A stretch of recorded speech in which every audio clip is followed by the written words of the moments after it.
ഇന്ന് പറയാൻ പോകുന്ന വീഡിയോയുടെ പ്രധാനപ്പെട്ട വിഷയങ്ങൾ. ക്ഷേത്രദർശനത്തിന്റെ യഥാർത്ഥ അർത്ഥം. ക്ഷേത്രത്തിൽ പോകുമ്പോൾ പാലിക്കേണ്ട ശീലങ്ങളും മര്യാദകളും. ക്യൂവും ക്രമവും പാലിക്കേണ്ടതിന്റെ പ്രാധാന്യം. വഴിപാടിന്റെയും ദക്ഷിണയുടെയും യഥാർത്ഥ ഉദ്ദേശ്യം. ഭക്തി, പണം ഏതാണ് പ്രധാനമെന്ന്. ശ്രീകോവിലിന്റെയും മൂർത്തിചൈതന്യത്തിന്റെയും ആശയം. ക്ഷേത്രത്തിൽ വിനയം, കരുണ, ശുദ്ധമായ മനോഭാവം എന്നിവയുടെ പ്രാധാന്യം. ആ അമ്പലത്തിൽ പോയാൽ കാര്യം നടക്കും എന്ന വിശ്വാസത്തിന്റെ പിന്നിലെ ആത്മീയ ദർശനം. ഓം നമഃ ശിവായ. മഹാദേവന്റെ അനുഗ്രഹത്തോടെ ഇന്നത്തെ വീഡിയോ തുടങ്ങാം. ആദ്യം ഒരു ചെറിയ പ്രാർത്ഥനയിലൂടെ മനസ്സിനെ ശാന്തമാക്കാം. തുടർന്ന് മഹാദേവന്റെ ഒരു മനോഹരമായ പുരാണകഥയും പങ്കുവയ്ക്കാം. അതിനുശേഷം ഇന്നത്തെ വിഷയം വിശദമായി നോക്കാം. കണ്ണുകൾ ഒന്ന് മൃദുവായി അടയ്ക്കൂ. ഒരു ദീർഘശ്വാസം എടുക്കൂ. മഹാദേവന്റെ നാമം മനസ്സിൽ ഒരു പ്രാവശ്യം വിളിക്കൂ. ഇന്ന് പറയാൻ പോകുന്ന കഥ ഒരു കൊച്ചുകുട്ടിയുടെ മഹാദേവ ഭക്തിയെക്കുറിച്ചാണ്. ഒരു ചെറിയ ഗ്രാമത്തിൽ ജീവിച്ചിരുന്ന ബാലൻ അനന്തു. ദാരിദ്ര്യം കാരണം ഒന്നും സ്വന്തമില്ലെങ്കിലും അവന്റെ ഹൃദയം മുഴുവൻ ശിവനോടുള്ള ഭക്തിയാൽ നിറഞ്ഞിരുന്നു. പ്രതിദിനം പുലർച്ചെ ഗ്രാമത്തിന്റെ അറ്റത്തുള്ള പഴയ ശിവാലയത്തിലേക്ക് അവൻ പോകും. പൂക്കൾ വാങ്ങാൻ പണമില്ലാത്തതിനാൽ വഴിയരികിൽ വീണുകിടക്കുന്ന തുളസിയിലകളും കാട്ടുപൂക്കളും എടുത്ത് ശിവലിംഗത്തിന് സമർപ്പിക്കുമായിരുന്നു. ഒരു ദിവസം ഗ്രാമത്തിൽ വലിയ വരൾച്ച, കിണറുകൾ വരണ്ടു, വയലുകൾ പൊട്ടിത്തെറിച്ചു. എല്ലാവരും വിഷമിച്ചപ്പോൾ അനന്ത് ശാന്തമായി ശിവാലയത്തിലേക്ക് നടന്നു. ശിവലിംഗത്തിനു മുന്നിൽ ഇരുന്ന് അവൻ പറഞ്ഞു, മഹാദേവാ, എനിക്കൊന്നും ചോദിക്കാനില്ല, പക്ഷേ എന്റെ ഗ്രാമത്തെ രക്ഷിക്കണം. എല്ലാവരും സന്തോഷത്തോടെ ജീവിക്കണം. അവന്റെ കണ്ണുകളിൽ നിന്നൊരു തുള്ളി കണ്ണുനീർ വീണു. അത് ലിംഗത്തിൽ തട്ടിയ നിമിഷം ആകാശത്ത് കറുത്ത മേഘങ്ങൾ കൂട്ടം ചേർന്നു. കുറച്ച് നിമിഷങ്ങൾക്കുള്ളിൽ മഴ പെയ്തു തുടങ്ങി. ഗ്രാമം മുഴുവൻ ആഹ്ലാദിച്ചു. പക്ഷേ ആരും അറിഞ്ഞില്ല ആ മഴ ഒരു ചെറു ബാലന്റെ നിഷ്കളങ്ക ഭക്തിയുടെ മറുപടിയാണെന്ന്. അന്ന് രാത്രി അനന്ത് സ്വപ്നത്തിൽ മഹാദേവനെ ദർശിച്ചു. മഹാദേവൻ സ്നേഹപൂർവ്വം ചിരിച്ചുകൊണ്ട് അരുളി ചെയ്തു, ഭക്തിയുടെ മൂല്യം വാക്കുകളിൽ അല്ല, ഹൃദയത്തിലാണ്. നിന്റെ ഒരു കണ്ണുനീർത്തുള്ളി പോലും എനിക്കൊരു മഹായാഗമാണ്. അനന്ത് ഉണർന്നപ്പോൾ അവന്റെ ഹൃദയം ആനന്ദഭരിതമായി. ഈ കഥ നമ്മെ പഠിപ്പിക്കുന്നത്, ഭക്തിക്ക് സമ്പത്ത് ആവശ്യമില്ല, അനന്തുവിന് പൂക്കൾ വാങ്ങാൻ പണമില്ല. പക്ഷേ അവന്റെ ഭക്തി ഏറ്റവും ശുദ്ധമായിരുന്നു. ദൈവം കാണുന്നത് സമർപ്പണത്തിന്റെ വിലയല്ല, മനസ്സിന്റെ ശുദ്ധിയാണ്. നിഷ്കളങ്കമായ പ്രാർത്ഥനയ്ക്ക് അതിശയകരമായ ശക്തിയുണ്ട്. അവൻ തന്റെ ഗ്രാമത്തിനായി കണ്ണുനീർ ചേർത്ത് പ്രാർത്ഥിച്ചപ്പോൾ മഴ പെയ്തു. സ്വാർത്ഥതയില്ലാത്ത പ്രാർത്ഥന ദൈവത്തെ തന്നെ ചലിപ്പിക്കും. ദൈവം ഹൃദയത്തിലെ സത്യസന്ധത കേൾക്കും. മഹാദേവൻ സ്വപ്നത്തിൽ പറഞ്ഞതുപോലെ ഒരു കണ്ണുനീർ തുള്ളിയും എനിക്കൊരു യാഗമാണ്. മഹാദേവൻ വലിയ യാഗങ്ങൾക്കല്ല, സത്യസന്ധമായ ഹൃദയത്തിനാണ് പ്രതികരിക്കുന്നത്. ഒരു നല്ല മനസ്സ് ഒരു ഗ്രാമത്തെ പോലും രക്ഷിക്കാം. ഒരു ചെറു ബാലന്റെ ഭക്തി മുഴുവൻ ഗ്രാമത്തിനും മഴയായി. ഒരാളുടെ നല്ല മനസ്സ് സമൂഹത്തെ മാറ്റാൻ കഴിയും. സത്യസന്ധമായ ഭക്തി എപ്പോഴും ദൈവത്തെ സ്പർശിക്കും. സ്വാർത്ഥതയില്ലാത്ത പ്രാർത്ഥന ലോകത്തേക്കു തന്നെ അനുഗ്രഹമാകാം. ചെറിയ മനസ്സുകൾക്കും വലിയ അത്ഭുതങ്ങൾ സൃഷ്ടിക്കാനാകും. ദൈവം വലിയ യാഗങ്ങൾ, വലിയ വാക്കുകൾ, വലിയ സമർപ്പണങ്ങൾ ഒന്നും ആവശ്യപ്പെടുന്നില്ല. ഇന്ന് പഠിക്കുന്നത്, ഈ വീഡിയോ ക്ഷേത്രദർശനത്തെക്കുറിച്ചുള്ള ഒരു ആത്മീയ പരമ്പരയുടെ മൂന്നാമത്തെ ഭാഗമാണ്. ക്ഷേത്രത്തിൽ പോകുന്നത് ഒരു പതിവോ ആചാരമോ അല്ല, ഭഗവാനുമായുള്ള ഒരു ബന്ധമാണ്. ഇന്നത്തെ ഭാഗത്തിൽ ക്ഷേത്രങ്ങളിൽ പോകുമ്പോൾ പാലിക്കേണ്ട കാര്യങ്ങളെ പറ്റിയാണ് പറയുന്നത്. എങ്ങനെ പെരുമാറണം, വഴിപാട് കഴിച്ചതുകൊണ്ടുള്ള ഗുണങ്ങൾ തുടങ്ങിയവ. പല തിരക്കുള്ള ക്ഷേത്രങ്ങളിലും കണ്ടിട്ടുള്ള കാര്യമാണ് ഞാൻ ഇവിടെ പറയുന്നത്. പലരും ക്യൂ നിൽക്കാതെ, സഹജീവികളോട് കരുണ കാണിക്കാതെ ഇടിച്ചു കയറി ഭഗവാനെ കാണാൻ പോകുന്നത് ശ്രദ്ധിച്ചിട്ടുണ്ട്. എന്റെ വ്യക്തിപരമായ ഒരു അനുഭവമാണ് താഴെ പറയുന്നത്.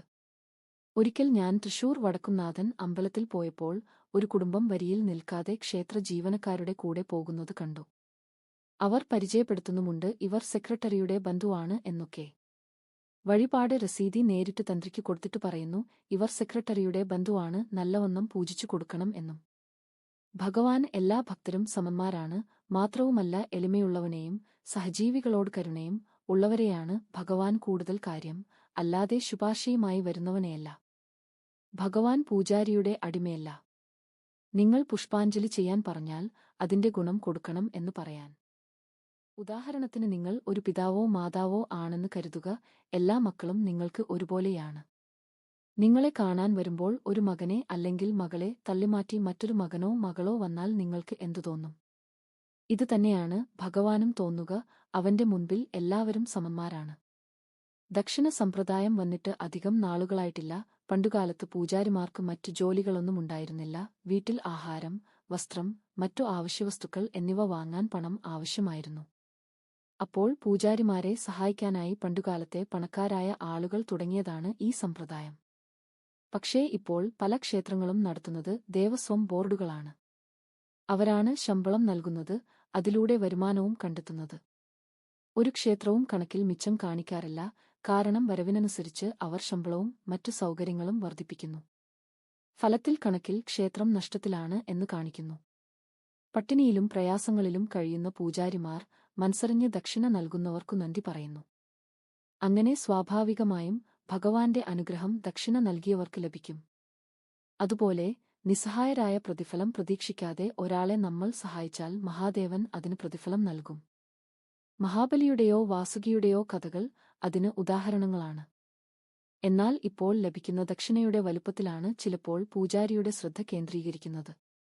പൂജാരിക്ക് ഭഗവത് പ്രീതി ഇല്ലെങ്കിൽ ഒരു അനുഗ്രഹവും ലഭിക്കുമെന്ന് കരുതേണ്ട. അമ്പലത്തിൽ പോകുന്നതും വഴിപാട് നടത്തുന്നതും കൊണ്ട് മാത്രം എന്തെങ്കിലും ഗുണം ലഭിക്കും എന്ന് കരുതരുത്. ഇവിടെ 2 കാര്യങ്ങൾ പറയാനാണ് ഉദ്ദേശിക്കുന്നത്. ഒന്നാമതായി, ഭഗവാൻ തന്ത്രിയുടെ അടിമയല്ല. നമ്മൾ രസീത് കൊടുത്താൽ ഉടൻ നമുക്ക് വേണ്ടത് നൽകിത്തരുന്നവനുമല്ല. ഭഗവാനെ സംബന്ധിച്ച് ഭക്തന്റെ ഹൃദയത്തിൽ നിന്നുള്ള ഭക്തിയാണ് പ്രധാനപ്പെട്ടത്, പണമോ മറ്റേതെങ്കിലും വഴിപാടുകളോ അല്ല. രണ്ടാമതായി, ഭഗവാൻ ആ ശ്രീകോവിലിനുള്ളിൽ മാത്രമല്ല ഉള്ളത്. ആ മൂർത്തിയുടെ ചൈതന്യം ആ സ്ഥലം മുഴുവനും നിറഞ്ഞു നിൽക്കുന്നതാണ്, ശ്രീകോവിലിൽ മാത്രം ഒതുങ്ങിയതല്ല. ഭഗവാന്റെ സാന്നിധ്യം ശ്രീകോവിലിൽ സ്ഥിരമല്ല. പൂജാസമയത്ത് മാത്രമേ അവിടെ പ്രത്യക്ഷപ്പെടൂ. തീകൊണ്ട് അല്ല, മറിച്ച് മന്ത്രോച്ചാരണം, ഭക്തി എന്നിവ പൂർണ്ണമായാൽ മാത്രമേ ഭഗവാന്റെ സാന്നിധ്യം ശ്രീകോവിലിൽ ഉണ്ടാകൂ. പൂജ കഴിഞ്ഞാൽ ഭഗവാൻ വീണ്ടും തിരിച്ചുപോകുന്നു. ഇന്ന് കാണുന്ന അമ്പലങ്ങളും ശ്രീകോവിലുകളും രൂപപ്പെട്ടത് ചരിത്രപരമായ സാമൂഹിക സാഹചര്യങ്ങളുടെ പശ്ചാത്തലത്തിലാണ്. ചില കാലഘട്ടങ്ങളിൽ ഉയർന്ന ജാതിക്കാർ, താഴ്ന്നവർ ഭഗവാനെ കണ്ടു പ്രാർത്ഥിക്കാതിരിക്കണമെന്ന മനോഭാവത്തോടെ ശ്രീകോവിൽ നിർമ്മിച്ച് അടച്ചുവച്ചിരുന്നതായി പറയപ്പെടുന്നു. എന്നാൽ ഭഗവാൻ, അല്ലെങ്കിൽ ഒരു മൂർത്തി, ഒരിക്കലും സ്വാർത്ഥതാൽപര്യങ്ങൾക്ക് കൂട്ടുനിൽക്കുന്നവനല്ല. പിന്നെ മറ്റൊരു കാര്യം, അമ്പലങ്ങളിൽ നമ്മുടെ പ്രാർത്ഥന കേൾക്കുന്നത് ആ മൂർത്തി തന്നെ ആകണമെന്നില്ല. നമ്മുടെ ചുറ്റും 100,000 ആത്മാക്കൾ സഞ്ചരിക്കുന്നുണ്ട്. അവരിൽ പലരും അമ്പലങ്ങളിൽ കാണാം. ചിലപ്പോൾ കുറച്ചുനാൾ അല്ലെങ്കിൽ വർഷങ്ങളോളം അവർ ഒരുപക്ഷേ ക്ഷേത്രത്തൂണുകളിലോ കല്ലുകളിലോ താമസിക്കും. ആത്മാക്കൾ അവിടെ ഭഗവാനെ പ്രാർത്ഥിക്കുകയും ഭക്തരെ അനുഗ്രഹിക്കുകയും ചെയ്യും. ക്ഷേത്രങ്ങളിൽ ചെല്ലുമ്പോൾ വിനയം പാലിക്കണം, മറ്റുള്ള ഭക്തന്മാരോട് കരുണ കാണിക്കണം. നമ്മൾ ഇടിച്ചു കയറിച്ചെന്ന് എടുക്കാൻ അവിടെ ഒന്നും വച്ചിട്ടില്ല. മുൻപിൽ വരുന്നവർ എടുത്തുകൊണ്ടുപോയാൽ എനിക്ക് കിട്ടിയില്ല എന്ന് ഒരിക്കലും കരുതരുത്. ചിന്തിക്കണം, ഇതെല്ലാം നമുക്ക് അനുഗ്രഹം തരുന്ന മൂർത്തി കാണുന്നുണ്ട്. നമ്മുടെ പ്രവർത്തികൾ അനുഗ്രഹത്തിന് പകരം മൂർത്തിയുടെ കോപം വിളിച്ചുവരുത്തരുത്. പ്രസാദങ്ങൾ വാങ്ങിക്കഴിക്കുമ്പോൾ ചില കാര്യങ്ങൾ ശ്രദ്ധിക്കണം. ഉദാഹരണത്തിന്, ശബരിമല ക്ഷേത്രത്തിൽ വിതരണം ചെയ്യുന്ന അരവണ. ഏതോ ഒരു കമ്പനി ഇത് തയ്യാറാക്കുന്നു. അതിൽ എന്തൊക്കെയാണ് ചേർത്തിട്ടുള്ളത് എന്ന് നമുക്ക് വ്യക്തമായി അറിയില്ല. പിന്നീട് ഇത് ദേവസ്വം കൗണ്ടറിൽ നേരെ വിൽപ്പനയ്ക്ക് വയ്ക്കുന്നു. ഇതിന് ക്ഷേത്രവുമായി എന്ത് ബന്ധമുണ്ട് എന്ന് എനിക്ക് ഇതുവരെ മനസ്സിലായിട്ടില്ല. അമ്പലത്തിലെ പ്രസാദം ആണെങ്കിൽ അത് തയ്യാറാക്കുന്ന സ്ഥലത്തിന്റെ ശുദ്ധിയും വൃത്തിയുമാണ് ആദ്യം പരിശോധിക്കേണ്ടത്. എലികളുടെയും ഇഴജന്തുക്കളുടെയും കേന്ദ്രമാണ് ചില അമ്പലങ്ങൾ. ഭഗവാൻ ഒരു ഭക്തനെ സ്നേഹിക്കുന്നത് പ്രസാദം കഴിക്കുന്നതിനാൽ അല്ല, ഭക്തി തന്നെയാണ് പ്രധാനം. ക്ഷേത്രങ്ങൾ സന്ദർശിക്കുന്നത് സമയം എടുത്തുതന്നെ ചെയ്യണം. ഇന്ന് ഒരു ദിവസം ഒഴിവുണ്ട്, അതുകൊണ്ട് കുറെ അമ്പലങ്ങളിൽ പോകാം, കുറെ പുണ്യം കിട്ടും. ഇതെല്ലാം അബദ്ധധാരണയാണ്. എന്തു ചെയ്താലും ചെയ്യേണ്ട രീതിയിൽ ചെയ്താലേ അതുകൊണ്ട് ഗുണം ഉണ്ടാകുകയുള്ളൂ. ഉദാഹരണത്തിന്, ദീർഘയാത്ര പോകുമ്പോൾ 3 ദിവസത്തേക്കുള്ള ഭക്ഷണം ഒരേ സമയം കഴിക്കില്ലല്ലോ. അത് നല്ലതുമല്ല, ആരോഗ്യത്തിന് ദോഷകരവുമാണ്. അതുപോലെ തന്നെയാണ് ഒരേ സമയം നിരവധി ക്ഷേത്രങ്ങൾ ഓടി സന്ദർശിക്കുന്നത്. അത് നല്ലതല്ല, മാത്രമല്ല ദേവന്മാരെ അസന്തുഷ്ടരാക്കാനും ഇടയാകാം. ദൈവദർശനം എണ്ണം കൂട്ടാൻ വേണ്ടിയല്ല, ഭക്തിയോടും മനസ്സോടും അനുഭവിക്കാനാണ്. പലരും പറയുന്നത് കേൾക്കാം, ആ അമ്പലത്തിൽ പോയാൽ അത് നടക്കും എന്ന്. ചിലത് ശരിയാവാം, ചിലത് തെറ്റായിരിക്കാം. ചില മൂർത്തികൾക്ക് ചില കാര്യങ്ങൾ ഇഷ്ടമാണ്. ആ കാര്യങ്ങൾ അവർ കാണുമ്പോൾ, ഉദാഹരണത്തിന് തിരുമാന്താംകുന്ന് ക്ഷേത്രത്തിലെ മംഗല്യ വഴിപാട്, ഒരുപക്ഷേ ആ ആഗ്രഹം സാധിച്ചേക്കാം. പക്ഷേ മറ്റൊരു കാര്യമുണ്ട്, നമ്മുടെ കൂടെ എപ്പോഴും നമ്മെ സ്നേഹിക്കുന്ന ഒരു മൂർത്തിയുണ്ട്. ആ മൂർത്തിയാണ് അമ്പലത്തിലെ മൂർത്തിയോട് നമ്മുടെ കാര്യങ്ങൾ കൈമാറുന്നത്. നമ്മൾ വിനയത്തോടെ അമ്പലത്തിൽ പോകുമ്പോൾ, നമ്മുടെ മൂർത്തിയുടെ സന്ദേശം അമ്പലത്തിലെ മൂർത്തിയിലേക്ക് പോകും. ആ ക്ഷേത്രത്തിലെ മൂർത്തിക്ക് ശക്തി, കഴിവുണ്ടെങ്കിൽ അത് സാധ്യമാക്കാനുള്ള സാധ്യത കൂടുതലാണ്. എന്നാൽ ഭക്തനിൽ അഹങ്കാരവും കരുണക്കുറവും ഉണ്ടെങ്കിൽ മൂർത്തിയുടെ കോപം മാത്രം പ്രതീക്ഷിച്ചാൽ മതി, ചുരുക്കിപ്പറഞ്ഞാൽ കാശു കൊടുത്തു കടിക്കുന്ന പട്ടിയെ വാങ്ങുന്നതുപോലെ. ഉദാഹരണത്തിന്, ഒരു കാര്യത്തിനായി ശുപാർശക്കായി ഒരു കമ്പനിയിലേക്ക് ഒരാളെ കൊണ്ടുപോകുന്നു എന്ന് കരുതുക. നമ്മൾ ഒരു മോശം പ്രവൃത്തി ചെയ്തത് കണ്ട വ്യക്തിയാണ് മാനേജർ എങ്കിൽ എത്ര ശുപാർശ ഉണ്ടെങ്കിലും അത് പ്രയോജനപ്പെടുമോ? ഈ കാര്യം മാനേജർ ശുപാർശക്കാരനോട് പറഞ്ഞാലും അത് ഇന്നലെ ചെയ്ത പ്രവൃത്തിക്ക് എന്തും പരിഹാരമാകില്ല. അമ്പലത്തിൽ പോകുമ്പോൾ നമ്മുടെ പെരുമാറ്റവും മനോഭാവവും വളരെ പ്രധാനമാണ്. അമ്പലത്തിൽ വെറും കാഴ്ചകൾ കാണാനോ വഴിപാടുകൾ ഇടാനോ സാധനങ്ങൾ സമർപ്പിക്കാനോ പോകുന്നതുകൊണ്ട് മാത്രം അനുഗ്രഹം ലഭിക്കും എന്ന് കരുതുന്നത് ശരിയല്ല. ഭക്തി, വിനയം, കരുണ, ശുദ്ധമായ മനോഭാവം എന്നിവയോടെ പ്രവർത്തിക്കുമ്പോഴാണ് ഭഗവാന്റെ അനുഗ്രഹം ലഭിക്കുക. മനോഭാവം തെറ്റായാൽ പലപ്പോഴും അതിനോടനുബന്ധിച്ച പരിശ്രമവും പ്രാർത്ഥനയും ഫലപ്രദമാകാതെ പോകും. മറ്റൊരു ഉദാഹരണം പറഞ്ഞാൽ, നമ്മൾ ശുദ്ധമല്ലാത്ത വിധത്തിൽ അമ്പലത്തിൽ പ്രവേശിച്ചാൽ ഭഗവാന്റെ സാന്നിധ്യവും അനുഗ്രഹവും നേരിട്ടു ലഭിക്കില്ല. സത്യത്തിൽ, ഭക്തിയുടെ മനസ്സ്, ആചാരാനുഷ്ഠാനങ്ങൾ, മന്ത്രോച്ചാരണം എന്നിവയോടൊപ്പം പ്രവർത്തിക്കുമ്പോഴാണ് ഭഗവാന്റെ ശക്തി ഫലപ്രദമാകുന്നത്. അതിനാൽ അമ്പലത്തിൽ പോകുമ്പോൾ ചെയ്യേണ്ട കാര്യങ്ങളെക്കുറിച്ച് ശ്രദ്ധിക്കേണ്ടതാണ്. ക്രമം പാലിക്കുക, ഭക്തന്മാരോടും ജീവനക്കാരോടും വിനയം കാണിക്കുക, മനസ്സ് ശുദ്ധമാക്കുക. ചുരുക്കത്തിൽ, അമ്പലത്തിൽ നിന്നും കിട്ടുന്നത് ഭക്തന്റെ സ്വഭാവത്തിന്റെയും മനോഭാവത്തിന്റെയും ഫലമാണ്. അടുത്ത വീഡിയോയിൽ എങ്ങനെ പ്രദക്ഷിണം ചെയ്യാം, ആരാണ് ക്ഷേത്രപാലകൻ, എന്താണ് ക്ഷേത്രപാലകനും നന്ദിയും തമ്മിലുള്ള ബന്ധം, ക്ഷേത്രത്തിൽ നിന്നും മടങ്ങുമ്പോൾ ചെയ്യേണ്ട കാര്യങ്ങൾ, ക്ഷേത്രത്തിലേക്ക് വരുമ്പോൾ പാലിക്കേണ്ട കാര്യങ്ങൾ.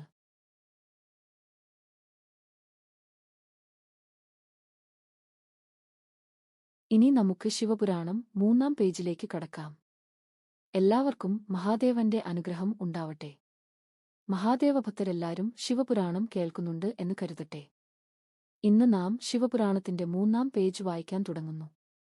ഇതിൽ സൃഷ്ടിയുടെ തുടക്കം, ബ്രഹ്മാവിന്റെ രംഗപ്രവേശം, മഹാദേവന്റെ സൃഷ്ടിസംബന്ധമായ തത്വചിന്തകൾ എന്നിവ വിശദീകരിക്കുന്നു. ഇന്ന് ശിവപുരാണത്തിന്റെ 3-ാം ഭാഗത്തിൽ ബ്രഹ്മാവും വിഷ്ണുവും അനുഭവിച്ച മഹാതത്വപ്രകാശത്തെക്കുറിച്ചാണ് പറയുന്നത്.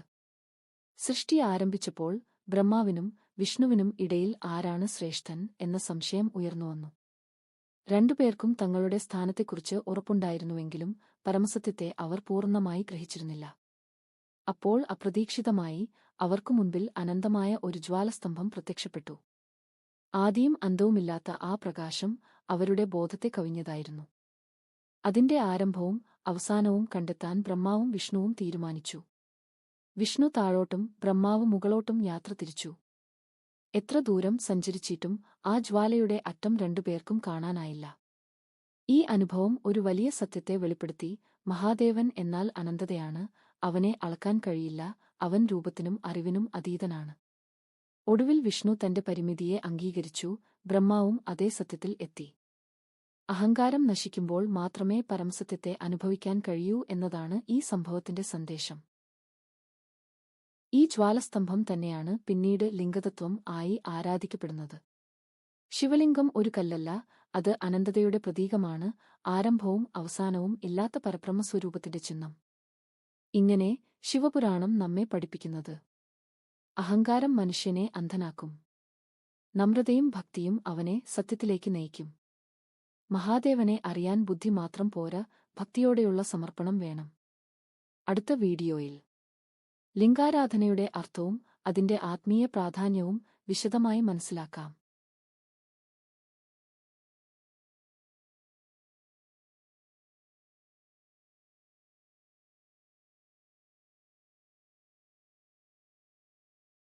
പ്രേക്ഷകരുടെ ശ്രദ്ധയ്ക്ക് നമ്മുടെ വീഡിയോകളിൽ ശ്രദ്ധിച്ചു കേട്ട കാര്യങ്ങൾ ജീവിതത്തിൽ പ്രായോഗികമായി ഉപയോഗിച്ച് വിജയം നേടാൻ കഴിയും, കൂടാതെ തടസ്സങ്ങളെ എങ്ങനെ നേരിടാം എന്നും ചിന്തിക്കാം. ഈ ചാനൽ മഹാദേവ ഭക്തിയോടൊപ്പം ഭക്തനെ ആത്മീയമായും മാനസികമായും ശക്തിപ്പെടുത്തുന്ന വിധത്തിലാണ് തയ്യാറാക്കിയിരിക്കുന്നത്. ഇത് വെറുതെ കേൾക്കാൻ മാത്രം അല്ല, ചിന്തിക്കാനും പരിശ്രമിക്കാനും ആത്മവിശ്വാസം വളർത്താനും സഹായിക്കുന്ന ഒരു മാർഗമാണ്. മഹാദേവൻ പറയുന്നത് ഇതാണ്: സമയം തന്നെ ശത്രുവല്ല, നമ്മൾ അതിൽ ചെയ്യുന്ന പ്രവൃത്തികളാണ് വിധിയെ രൂപപ്പെടുത്തുന്നത്. ഇവിടെയാണ് വാമദേവ മുഖത്തിന്റെ ശക്തി പ്രവർത്തിക്കുന്നത്. കഴിഞ്ഞ വീഡിയോയിൽ ഞാൻ പറഞ്ഞത് ഇതാണ്: ഗുളികകാലം പോലും നല്ലതാക്കി മാറ്റാൻ കഴിയും. സാധാരണയായി ഗുളികകാലം ഒരു മോശം സമയമായാണ് പറയപ്പെടുന്നത്. എന്നാൽ മനസ്സിലാക്കേണ്ടത് ഇതാണ്: ആ സമയത്ത് നമ്മൾ ചെയ്യുന്ന പ്രവൃത്തികളാണ് പിന്നീട് ആവർത്തിക്കപ്പെടുന്ന പ്രവണതകളായി മാറുന്നത്. ആ സമയം വെറുതെ ഇരിക്കുകയോ നെഗറ്റീവ് ചിന്തകളിൽ മുങ്ങുകയോ ചെയ്താൽ അവ തന്നെയാണ് കൂടുതൽ ശക്തമാകുന്നത്. പക്ഷേ അതേ സമയത്ത് പഠനം, ധ്യാനം അല്ലെങ്കിൽ നമുക്ക് ഇഷ്ടമുള്ള നല്ല കാര്യങ്ങൾ ചെയ്താൽ അവയും തന്നെ ജീവിതത്തിൽ ആവർത്തിക്കപ്പെടും. വാമദേവൻ നല്ല പ്രവണതകളെ പോഷിപ്പിക്കുകയും നമ്മുടെ ജീവിതത്തിൽ സൗമ്യത, വളർച്ച, സ്ഥിരത എന്നിവ നൽകുന്ന മഹാദേവന്റെ മുഖമാണ്. അതുകൊണ്ടുതന്നെ ഗുളികകാലം പോലും വാമദേവന്റെ അനുഗ്രഹത്തോടെ നല്ലതിന്റെ തുടക്കമാക്കാൻ കഴിയുന്ന സമയമാണ്. പ്രേക്ഷകരുടെ സൗകര്യാർത്ഥം വിഷയാനുസൃതമായി യൂട്യൂബ് പ്ലേലിസ്റ്റുകൾ തയ്യാറാക്കിയിട്ടുണ്ട്. സമയം ലഭിക്കുമ്പോൾ അവ തീർച്ചയായും കാണുക. ഈ വീഡിയോകൾ വെറും വിവരങ്ങൾ മാത്രമല്ല, നമ്മുടെ മനസ്സിൽ ഉയരുന്ന അനവധി ചോദ്യങ്ങൾക്ക് ഉത്തരം നൽകുന്ന ആത്മീയ വഴികാട്ടികളാണ്. ആശങ്കകളും ആശയക്കുഴപ്പങ്ങളും നിറഞ്ഞ സമയങ്ങളിൽ മനസ്സിനെ ഉറപ്പിക്കുന്ന ശക്തിയാണ് ഇവ. വിശ്വാസം തളരുമ്പോൾ ദൈവവിശ്വാസം വീണ്ടും ഉണർത്തി ഉറപ്പിക്കുന്ന ദീപശിഖയാണ് ഈ പരമ്പര. ഇത് ഒരു സാധാരണ കണ്ടന്റ് അല്ല.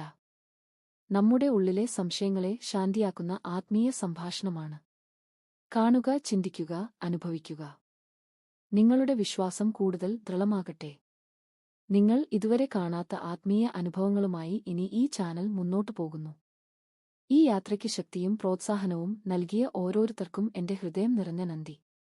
നിങ്ങളുടെ പിന്തുണയാണ് ഈ ശ്രമത്തിന്റെ പ്രാണൻ. ഈ പരിശുദ്ധ ദൗത്യത്തിന് ദിവ്യപ്രചോദനവും ആത്മീയ ശക്തിയും നൽകി എന്റെ ഹൃദയത്തിൽ എന്നും ഒരു ദീപം തെളിയിക്കുന്ന ഏറ്റുമാനൂരപ്പന്റെ അനുഗ്രഹത്തിനും എന്റെ ഹൃദയത്തിൽ നിന്നും ശതകോടി പ്രണാമം. ഇത് വെറും തുടക്കം.